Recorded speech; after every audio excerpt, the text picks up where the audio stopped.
Imagine, somewhere on the floor of the deep ocean, in complete darkness and complete silence, a car has been sleeping for over 50 years. Slow pan across barnacle-covered Enzo wreck, not just any car. A vintage Enzo, one of the most beautiful open-top classics ever built, with brass headlamps, wooden spoke wheels, and deep red bodywork, that once turned every head on every road it ever drove down. Close-ups of rotted seats, corroded brass, peeling paint. But look at it now. The red paint completely faded, peeling away in large flakes. The brass corroded black-green. The leather seats rotted to nothing. The wooden wheels broken and crumbling apart. This is what 50 years under the deep ocean does to something beautiful. Visuel research vessel, divers preparing equipment. It was a deep sea exploration team that found it first. Hundreds of meters below the surface, their dive lights swept across the ocean floor and landed on something that didn't belong there. A shape, 4 wheels. A steering wheel, a car. Diver approaching the Enzo, torchlight revealing details. The diver moved closer, thick barnacles covered every surface. Seaweed had grown through the engine bay, coral had made its home on the dashboard. And yet, underneath all of that, the unmistakable silhouette of the Enzo was still there, still proud, still recognizable.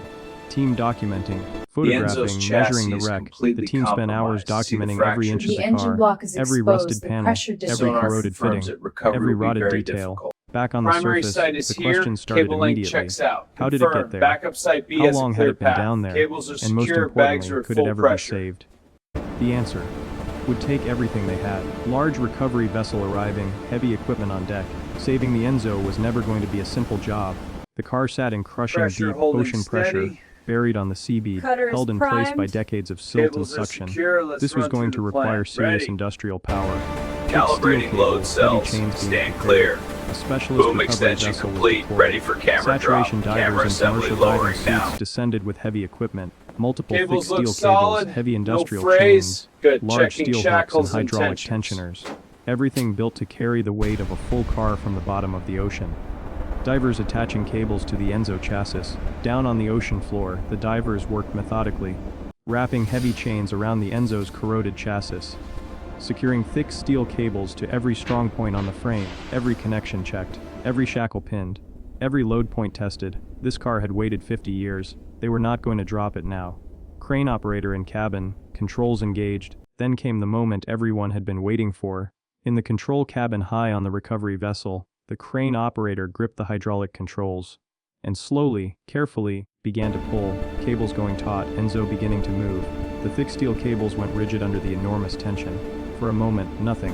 Then a tremor, a shift, a cloud of ocean silt rising from the seabed. The Enzo was moving. Enzo rising through the water column, slowly at first, then with purpose. Rising up through the dark water column, barnacles cracking off, seaweed trailing behind, 50 years of ocean falling away from it in cascading streams of silt and salt water. Iki, Mom and Enzo breaking the ocean surface, and then, the Enzo broke the surface of the ocean. Salt water exploding in every direction. Steady Sunlight on the hitting the lines. barnacle's Watch red the bodywork for swing. the first time in half a Clear the century. The drips. crew on Keep deck fell back. completely silent. Almost there. Enzo lowered Line onto it. vessel deck, cables still attached, as the crane swung the car onto the deck of the vessel, and the cables were finally detached one by one. Everyone understood what they were looking at, a miracle.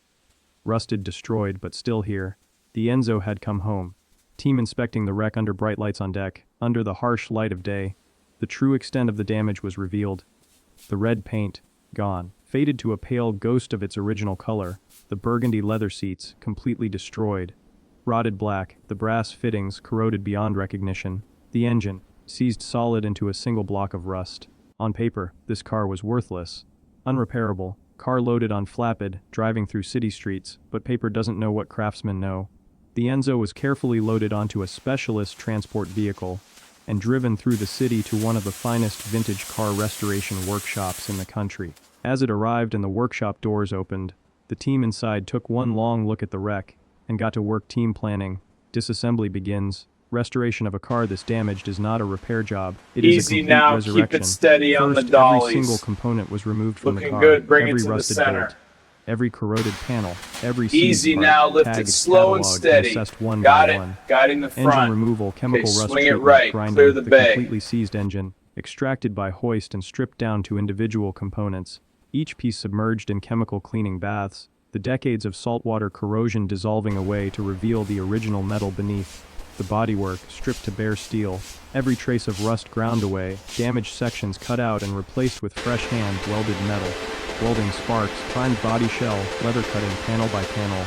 The Enzo's body was rebuilt from scratch. Where rust had eaten through completely, new metal was welded in. Where old paint had failed, fresh primer sealed the restored steel.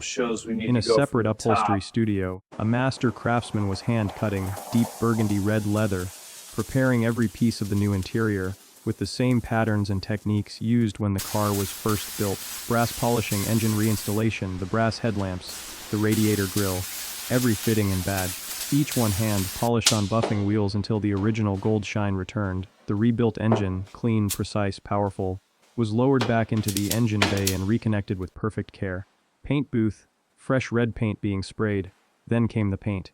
In a sealed temperature, controlled paint booth, a master painter began laying down the deep red finish, in smooth, perfect, overlapping passes. The same red this car wore when it first left the factory, brought back to life. New leather seats installed, brass fittings fitted. The new burgundy red leather seats were installed by hand, every button precisely placed, every stitch perfect. The polished brass headlamps were fitted back into place. The restored wooden spoke wheels, gleaming with fresh varnish, rolled back on, badge by badge, fitting by fitting. The Enzo was coming back together. Final details, car completed, cloth being removed, and then it was done, every single detail perfect. The deep red paint, a flawless mirror finish, reflecting the world around it like liquid glass. The burgundy leather, rich, luxurious, immaculate. The brass, shining like pure gold. The wooden wheels, looking as if they had just rolled out of the factory. 360-degree slow rotation around the restored Enzo in museum. This was the same car. The same Enzo that lay on the ocean floor, covered in barnacles, rotting in the dark. The same car that was dragged back to the surface by thick steel cables and sheer human will. The same car that every expert said could never be saved. Transformed, perfected, reborn. Final static shot, Enzo gleaming in museum spotlights, from the deepest darkness of the ocean floor to the brightest spotlight of a luxury museum.